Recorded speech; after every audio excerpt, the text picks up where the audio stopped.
नमस्कार दोस्तों। स्वागत है आपका मेरे चैनल सुनहरी कहानियाँ में। आइए सुनते हैं आज की कहानी माधवी, जो मुंशी प्रेमचंद द्वारा लिखी गई है। आइए कहानी की शुरुआत करते हैं।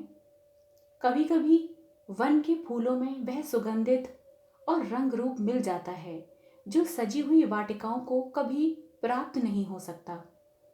माधवी थी तो एक मूर्ख और दरिद्र मनुष्य की लड़की, परंतु विधाता ने उसे नारियों में सभी उत्तम गुणों से सुशोभित कर दिया था। उसमें शिक्षा सुधार को ग्रहण करने की विशेष योग्यता थी। माधवी और विरजन का मिलाप उस समय हुआ जब विरजन ससुराल आई। इस भोली भाली कन्या ने उसी समय से विरजन के संग असाधारण प्रीति प्रकट करनी आरंभ की। ज्ञात नहीं वह उसे देवी समझती थी या क्या, परंतु कभी उसने विरजन के विरुद्ध एक शब्द भी मुंह से न निकाला। विरजन भी उसे अपने संग सुलाती और अच्छी अच्छी रेशमी वस्त्र पहनाती। इससे अधिक प्रीति वह अपनी छोटी भगिनी से भी नहीं कर सकती थी। चित्त का चित्त से संबंध होता है। यदि प्रताप को व्रजरानी से हार्दिक संबंध था तो व्रजरानी भी प्रताप के प्रेम में पगी हुई थी। जब कमलाचरण से उसके विवाह की बात पक्की हुई तो वह प्रताप चंद्र से कम दुखी न हुई। हाँ, लज्जावश उसके हृदय के भाव कभी प्रकट न होते थे। विवाह हो जाने के पश्चात उसे नित्य चिंता रहती थी कि प्रताप चंद्र के पीड़ित हृदय को कैसे तसल्ली दूं। मेरा जीवन तो इस भांति आनंद से बीतता है, बेचारे प्रताप के ऊपर न जाने कैसी बीतती होगी। माधवी उन दिनों 11वें वर्ष में थी। उसके रंग रूप की सुंदरता और स्वभाव और गुण देख देख कर आश्चर्य होता था। विरजन को अचानक यह ध्यान आया कि क्या मेरी माधवी इस योग्य नहीं कि प्रताप उसे अपने कंठ का हार बनाए। उस दिन से वह माधवी के मधुर और प्यार में और भी अधिक प्रवृत्त हो गई थी। यह सोच सोचकर मन ही मन फूली नहीं समाती कि जब माधवी 16-17 बरस की हो जाएगी तब मैं प्रताप के पास जाऊंगी और उससे हाथ जोड़कर कहूंगी कि माधवी मेरी बहन है, उसे आज से तुम अपनी चेरी समझो। क्या प्रताप मेरी बात टाल देंगे? नहीं, वे ऐसा नहीं कर सकते। आनंद तो तब है जबकि चाची स्वयं माधवी को अपनी बहू बनाने की मुझसे इच्छा करे। इसी विचार से विरजन ने प्रताप चंद्र के प्रशंसनीय गुणों का चित्र माधवी के हृदय में खींचना आरंभ कर दिया था, जिससे कि उसका रोम रोम प्रताप के प्रेम में पग जाए। जब वह प्रताप चंद्र का वर्णन करने लगती तो स्वतः उसके शब्द असामान्य रीति से मधुर और सरस हो जाते। शनह शनह माधवी का कोमल हृदय प्रेम रस का आस्वादन करने लगा। दर्पण में बाल पड़ गया। भोली माधवी सोचने लगी, मैं कैसी भाग्यवती हूं, मुझे ऐसे स्वामी मिलेंगे जिनके चरण धोने के योग्य भी मैं नहीं हूं, परंतु क्या वे मुझे अपनी चेरी बनाएंगे?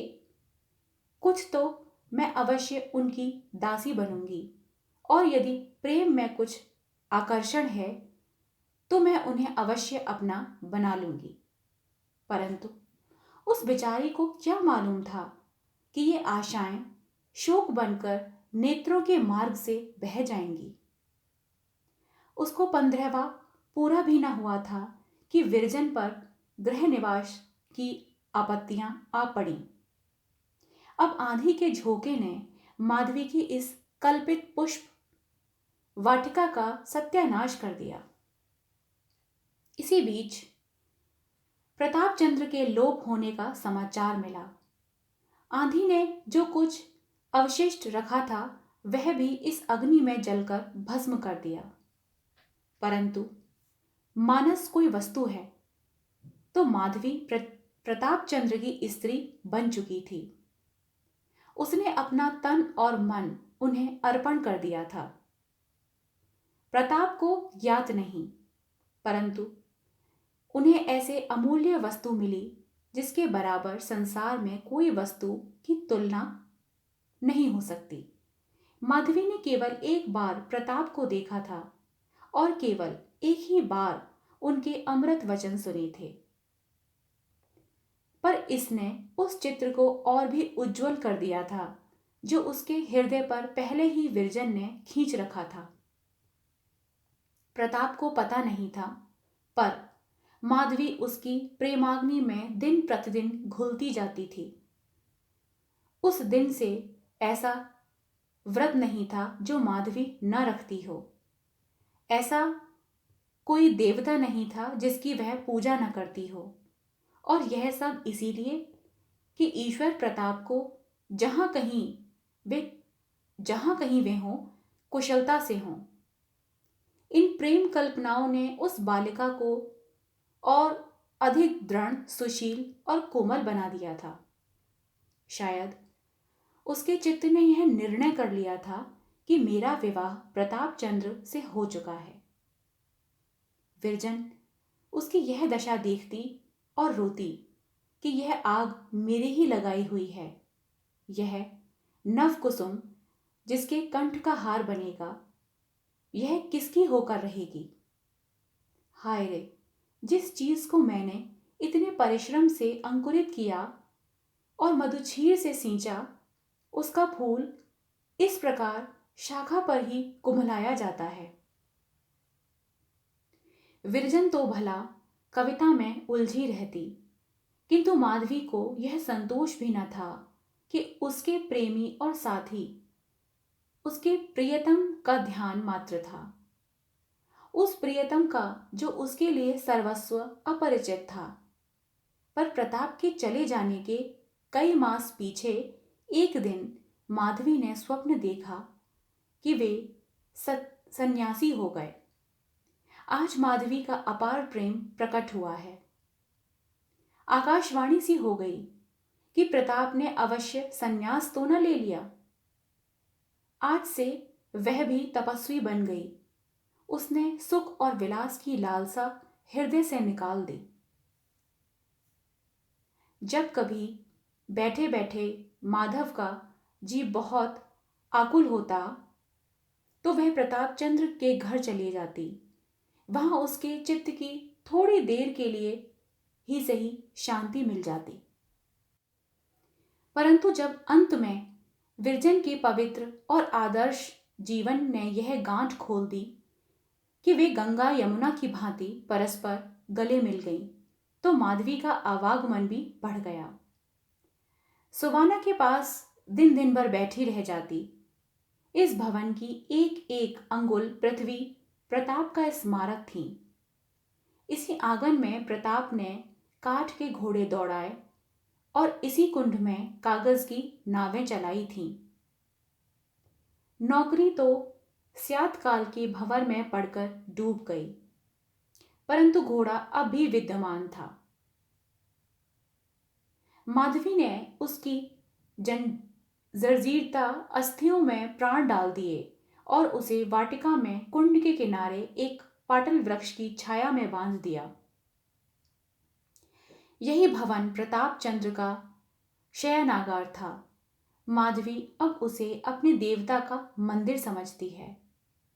इस पलंग ने प्रताप को बहुत दिनों तक अपने अंक में थपक थपक कर सुलाया था।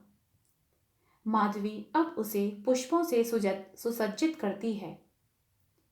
माधवी ने इस कमरे को ऐसे सुसज्जित कर दिया जैसे वह कभी न था।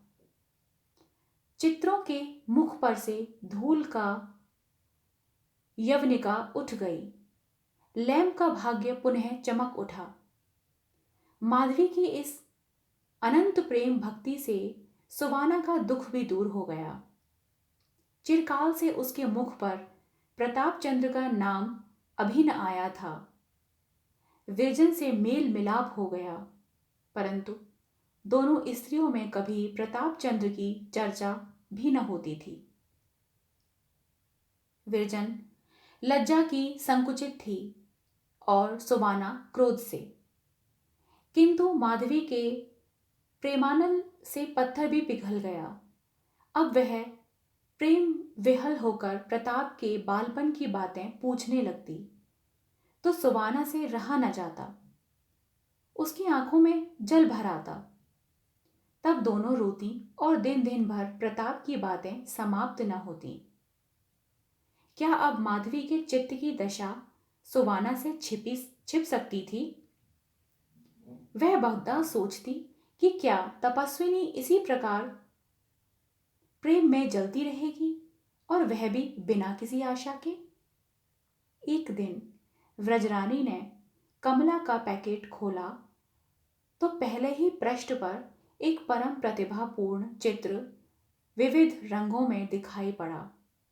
यह किसी महात्मा का चित्र था। उसे ध्यान आया कि मैंने इस महात्मा को कहीं अवश्य देखा है।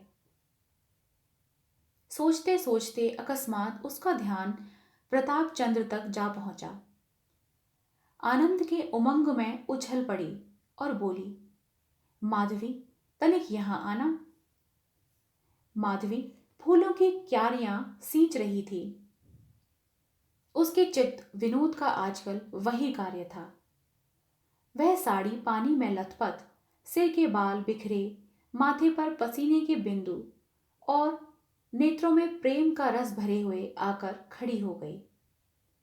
फिरजन ने कहा, आ तुझे एक चित्र दिखाऊं। माधवी ने कहा, किसका चित्र है, देखूं?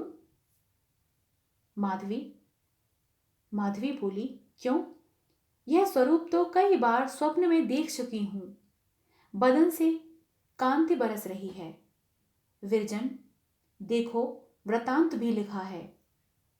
माधवी ने दूसरा पन्ना उल्टा तो स्वामी बालाजी शीर्षक लेख मिला। थोड़ी देर तक दोनों तन्मय होकर वह लेख पढ़ती रहीं। तब बातचीत होने लगी। विरजन बोली, मैं तो प्रथम ही जान गई थी कि उन्होंने अवश्य संन्यास ले लिया होगा। माधवी पृथ्वी की ओर देख रही थी, मुख से कुछ न बोली। विरजन बोली, तब मैं और अब में कितना अंतर है। मुखमंडल से कांति झलक रही है, तब ऐसे सुंदर न थे। विरजन माधवी बोली, विरजन बोली, ईश्वर उनकी सहायता करे। बड़ी तपस्या की है। नेत्रों में जल भरकर बोली, कैसा संयोग है। हम और वे संग संग खेले, संग संग रहे। आज वे सन्यासी हैं और मैं वियोगिनी। न जाने उन्हें हम लोगों की कुछ सुध भी होगी या नहीं। जिसने सन्यास ले लिया उसे किसी से क्या मतलब। तब चाची के पास पत्र न लिखा तो भला हमारी क्या सुध होगी। माधवी बालकपन में वे कभी योगी योगी खेलते तो मैं मिठाइयों की भिक्षा दिया करती थी। माधवी ने रोते हुए न जाने कब दर्शन होंगे कहकर लज्जा से सिर झुका लिया। विरजन बोली, शीघ्र ही आएंगे। प्राणनाथ ने यह लेख बहुत सुंदर लिखा है। माधवी बोली, एक एक शब्द से भक्ति टपकती है। विरजन वक्तता की कैसी प्रशंसा की है। उनकी वाणी में पहले ही जादू था, अब तो कहना ही क्या। प्राणनाथ के चित्त पर जिसकी वाणी का ऐसा प्रभाव हुआ वह समस्त पृथ्वी पर अपना जादू फैला सकता है। माधवी बोली, चलो चाची के यहाँ चलते हैं। विरजन, हाँ, उनको तो ध्यान ही नहीं रहा। देखिए क्या कहती हैं। प्रसन्न तो क्या होंगी। माधवी बोली, उनको तो अभिलाषा ही यह थी, प्रसन्न क्यों न होंगी। उनकी तो अभिलाषा ही यह थी, प्रसन्न क्यों न होंगी। विरजन, चल। माता ऐसा समाचार सुनकर कभी प्रसन्न नहीं हो सकती। दोनों स्त्रियां घर के बाहर निकलीं। विरजन का मुख कमल मुरझाया हुआ था, पर माधवी का अंग अंग हर्ष सिला जाता था। कोई उससे पूछे, तेरे चरण पर पृथ्वी पर क्यों नहीं, तेरे पीले बदन पर क्यों प्रसन्नता की लाली झलक रही है? तुझे कौन सी संपत्ति मिल गई? तू अब शोकान्वित और उदास क्यों नहीं दिखाई पड़ती? तुझे अपने प्रियतम से मिलने की कोई आशा नहीं? तुझ पर प्रेम की दृष्टि कभी नहीं पहुंची, फिर तू क्यों फूले नहीं समाती? इसका उत्तर माधवी देगी। कुछ नहीं। वह सिर झुका लेगी। उसकी आंखें नीचे झुक जाएंगी, जैसे डालियां फूलों के भार से झुक जाती हैं। कदाचित उनसे कुछ अश्रु भी टपक पड़े, किंतु उसकी जिह्वा में एक शब्द भी न निकला। माधवी प्रेम के मद से मतवाली है। उसका हृदय प्रेम से उन्मत्त है। उसका प्रेम हाट का सौदा नहीं। उसका प्रेम किसी वस्तु का भोग सह नहीं सकता। वह प्रेम के बदले प्रेम नहीं चाहती। उसे अभिमान है कि ऐसे पवित्रता पुरुष की मूर्ति मेरे हृदय में प्रकाशमान है। यह अभिमान उसकी उन्मत्तता का कारण है, उसके प्रेम का पुरस्कार है। दूसरे मास में व्रजरानी ने बालाजी के स्वागत में एक प्रभावशाली कविता लिखी। यह एक विलक्षण रचना थी। जब वह मुद्रित हुई तो विद्या जगत विरजन की काव्य प्रतिभा से परिचित होते हुए भी चमत्कृत हो गया। यह कल्पना पक्षी रूपी, जो काव्य गगन से वायुमंडल से भी आगे निकल जाता था, अब की तारा बनकर चमका। एक एक शब्द आकाशवाणी की ज्योति से प्रकाशित था। जिन लोगों ने यह कविता पढ़ी वे बालाजी के भक्त हो गए। कवि वह सपेरा है जिसकी पिटारी में सांपों के स्थान में हृदय बंद होते हैं। आशा करती हूँ आपको यह कहानी पसंद आई हो। मिलते हैं एक नई कहानी के साथ। तब तक के लिए धन्यवाद।